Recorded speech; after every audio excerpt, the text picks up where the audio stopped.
have not done very well. Older Americans who are, especially if they have a health problem, they have not done well.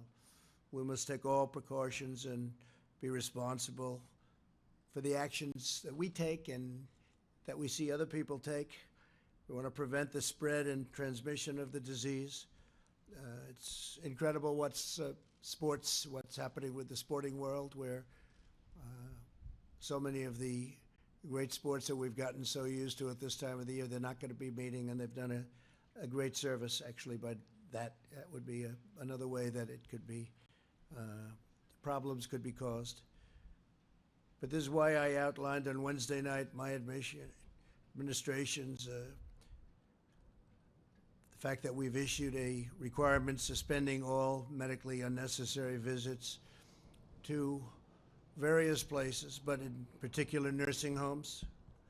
We should all be working off the same playbook when it comes to protecting Americans. We have to. We need to be consistent in adopting measures to limit the spread of the virus. The virus is the same whether it's spreading in cities, towns, or rural communities. The tools and tactics for attacking it are similar no matter where you go. No matter where you go. You have some hot spots throughout the world right now that people would have never thought possible. And they're being very seriously affected. Key among these efforts are breaking chains of transmission between people. These measures have been adopted by many companies, universities, and schools. And we want to protect the safety and the health of their employees and their students. I encourage everyone to follow the guidelines we've issued by CDC and these common sense measures. A lot of it's common sense. For the areas where the virus is spreading, the CDC is advising communities to postpone large gatherings, postpone assemblies, social functions and sporting events, stagger recess and lunch for schools that aren't canceled, limit in-person meetings, increase scheduled cleanings, and cancel work-sponsored travel, among numerous other steps that can be taken. Americans are the strongest and most resilient people on earth, and in the coming weeks, we will all have to make changes and sacrifices, but these short-term sacrifices will produce long-term gain. And again, I've said we're learning a lot for the future, and future problems like this, or worse, it could get worse. The next 8 weeks are critical. We can learn, and we will turn a corner on this virus. Some of the doctors say it will wash through, it will flow through, in interesting terms, and very accurate. I think you're going to find in a number of weeks it's going to be a very accurate term. In times of hardship, the true character of America always shines through. We live in the company of the greatest heroes and the most inspiring citizens anywhere in the world. We want to take care of our people. We want to draw on the strength of our history, draw on the strength of our people, and we will get through this all together. We will just get through it. So much progress has already been made. And frankly, the numbers, because of steps that have been taken, are at a level that a lot of people are surprised, especially when you compare them with other places with far smaller populations. The spirit and the will of our nation is unbreakable. We will defeat this threat when America is tested. America rises to the occasion. And to those families and citizens who are worried and concerned for themselves and their loved ones, I want you to know that your federal government will unleash every authority, resource, and tool at its disposal to safeguard the lives and health of our people. So we're with you every step of the way. No nation is more prepared or more equipped to face down this crisis. As you know, we are rated #1 in the world. We're also helping other nations. Many other nations, we're helping them a lot. And they're doing okay in some cases. In some cases, they're not doing well at all. But we're working with a lot of groups of people and a lot of other nations. With faith and heart and hope and love and determination, we will succeed, we will prevail, we will be very, very successful, and we'll learn for the future. Thank you all very much. If you have any questions, we can take some. Go ahead, John, please. And if you'd like to ask some of the folks up here, would be fine, please. Sure. Mr. President, where are you with the House bill? Yesterday we talked to you in the Oval Office. You were opposed to it. What has happened since then, and what's the holdup on that? Well, we just don't think they're giving enough. We don't think the Democrats are giving enough. We're negotiating. We thought we had something, but all of a sudden they didn't agree to certain things that they agreed to. So we could have something, but we don't think they're giving enough. They're not doing what's right for the country. And if I could ask Dr. Fauci? Go ahead, please.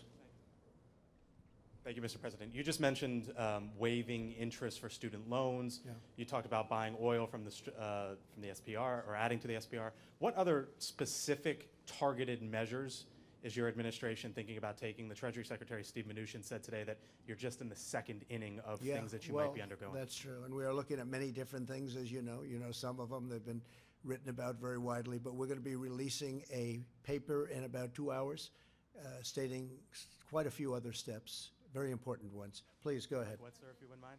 Please, go ahead. Thank you so much, Mr. President. I want to know if you are in contact with the Brazilian President Bolsonaro after a member of his delegation who was with you Saturday was tested positive. And also, I want to ask another question, if you let me. Senators Lindsey Graham and also Senator Rick Scott are self-isolating. Are you planning to take any kind of precautionary measure to protect you and also your staff who was there? No, with him? We have no symptoms whatsoever, and we had a great meeting with the president of Brazil, Bolsonaro. Great guy, very tremendous. He's doing a fantastic job for Brazil, and as you know, he tested negative, meaning nothing wrong this morning, and we got that word too, because we did have dinner with him. We were sitting next to each other for a long period of time. But are you in contact with him over the coronavirus crisis? We're talking about it country to country, but we did discuss if he had a problem. It was reported that he may have it, and he doesn't, fortunately. So much, Mr. President. Dr. Fauci said earlier this week that the lag in testing was, in fact, a failing. Do you take responsibility for that? And when can you guarantee that every single American who needs a test will be able to have a test? What's the date of that? Yeah, no, I don't take responsibility at all, because we were given a set of circumstances, and we were given rules, regulations, and specifications from a different time. Wasn't meant for this kind of an event with the kind of numbers that we're talking about. And what we've done is redesigned it very quickly with the help of the people behind me, and we're now in very, very strong shape. I think we'll be announcing, as I said, Sunday night, and this will start very quickly, and we'll have the ability to do in the millions over a very, very quick period of time. So no, and what we have done, and we are going to be leaving a very indelible print for the future in case something like this happens again. But it was and that's not the fault of anybody, and frankly, the old system worked very well for smaller numbers, much smaller numbers, but not for these kind of numbers. Tony, maybe you'd like to say something? Will you have, Tony, yes, please, by Sunday night, will every American be able to get a test? So just to reiterate what I said to many of you multiple times, it's a distance of a system. The system was not designed for what it was designed for. It worked very well. The CDC designed a good system. If you want to get the kind of blanket testing and availability that anybody can get it, or you could even do surveillance to find out what the penetrance is, you have to embrace the private sector. And this is exactly what you're seeing, because you can't do it without it. So when I said that, I meant the system was not designed for what we need. Now, looking forward, the system will take care of it. And Mr. President, And with respect, interestingly, if you go back, please, if you go back to the swine flu, it was nothing like this. They didn't do testing like this, and actually they lost approximately 14,000 people, and they didn't do the testing. They started thinking about testing when it was far too late. What we've done, and one of the reasons I think people are respecting what we've done it very early. We've gotten it very early, and we've also kept a lot of people out. Mr. President, yes, the please, go last ahead. administration Please. said that they had tested 1 million people at this point. You've been Well, ask them president how for they did with 3 the years. swine flu. It was a disaster. But with respect, you've been Next, president please. for 3 years, Next, and please. Wuhan was suffering. They had a very big failure with swine flu, a very big failure. President, I want to ask you about the European travel ban that goes into effect at midnight tonight. and the exemption that you've offered to the UK, there are 17 countries that are in the so-called Schengen zone that have fewer coronavirus cases than the UK. And just in the past 24 hours, the UK has added 208 coronavirus cases to their total. Why do they, Mr. President, deserve an exemption? And would you consider adding them to this travel ban list? Well, that was recommended to me by a group of professionals, and we are looking at it based on the new numbers that are coming out, and we may have to include them in the list of countries that we will, you could say, ban or whatever it is during this period of time. But yeah, the numbers have gone up fairly precipitously over the last 24 hours, so we may be adding that, and we may be adding a couple of others, and we may frankly start thinking about taking some off. Go ahead. Thank you, Mr. President. I'm a correspondent with Hong Kong Phoenix TV. You have mentioned that the number in China has been decreasing, and China has made tremendous progress in the past weeks. True. I'm wondering how much confidence does this give you to control the virus in the United States? And do you see the data China has been sharing with the United States has been helpful? I think it has been helpful. We've been working very much with China. I've spoken, as you know, with President Xi. They went through hell, and their numbers are starting to look very good. They're really looking very good. We're very happy about that. We are sharing data, yes. In fact, we're sharing quite a bit of data, including the fact that some of our pharmaceutical companies are working over there right now with large groups of people. Yeah, go ahead, please.